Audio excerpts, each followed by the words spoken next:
Nous sommes dans une période où nous vivons beaucoup d'activités religieuses, beaucoup d'activités spirituelles qui se passent. Nous avons beaucoup de prédications, beaucoup de prédicateurs, beaucoup de chantes, beaucoup de pasteurs. Notre génération est vraiment bénie d'avoir plusieurs hommes de Dieu.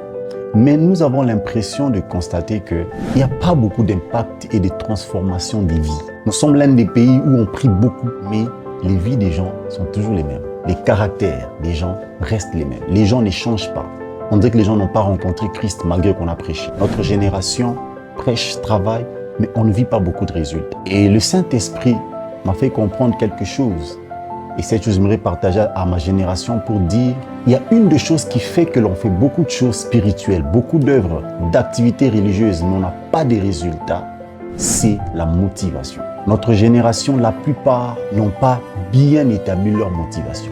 Ils ne savent pas pourquoi ils font ce qu'ils font. Ou encore, ils font ce qu'ils font pour des mauvaises raisons. Mon pasteur, mon père spirituel nous disait toujours, il faut toujours te poser la question, pourquoi tu fais ce que tu fais?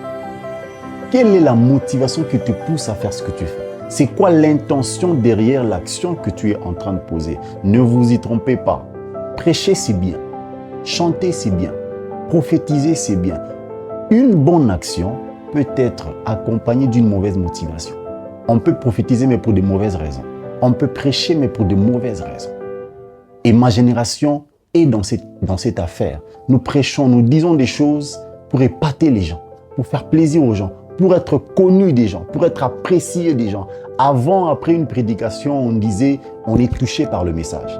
Et aujourd'hui, après une prédication, on dit, les prédicateurs nous ont épatés. Les yeux des hommes sont centrés sur les serviteurs de Dieu que sur Dieu lui-même. Dieu n'est plus le centre, Christ n'est plus le centre de ce que nous faisons.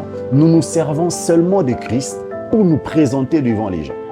Bien-aimés dans le Seigneur, jeunes serviteurs de ma génération, ma prière, c'est que nous puissions revoir notre motivation. Christ doit être notre motivation. Le fardeau du peuple doit être notre motivation. Tout appelé, tout envoyé de Dieu, quand il va quelque part, c'est pour un besoin, pour que le peuple soit touché, consolé par la parole que Christ lui a donnée. Bien-aimés dans le Seigneur, nous ne sommes pas en train de servir le Seigneur pour nous. Nous sommes en train de servir le Seigneur parce que c'est sa mission et pour son peuple. Quelle est ta motivation? Pourquoi tu prêches? Pourquoi tu prophétises? Tu poursuis quoi? Jean pouvait dire que je diminue et que Christ puisse croître. Oui, nous sommes parfois à la recherche des biens matériels, de la richesse de ce monde, mais sachons une chose, que toutes ces choses, la gloire, nous la recevons quand Christ est glorifié. La Bible est en train de dire que quand Christ, notre vie, paraîtra, nous allons aussi paraître avec lui dans la gloire. Mais la motivation, la raison principale de notre envoi, de notre mission sur cette terre est de présenter Christ. Et nous devons nous rassurer que les vies des gens sont transformées par le message que nous donnons. Les vies des gens doivent être transformées par la prière que nous faisons, par le cantique que nous chantons. Bien-aimés dans le Seigneur, recherchons d'abord à présenter Christ au monde. Que Christ soit connu, que Christ soit vénéré, que Christ soit adoré. Telle est ma prière, des ministères qui sont centrés sur Christ et non sur les hommes.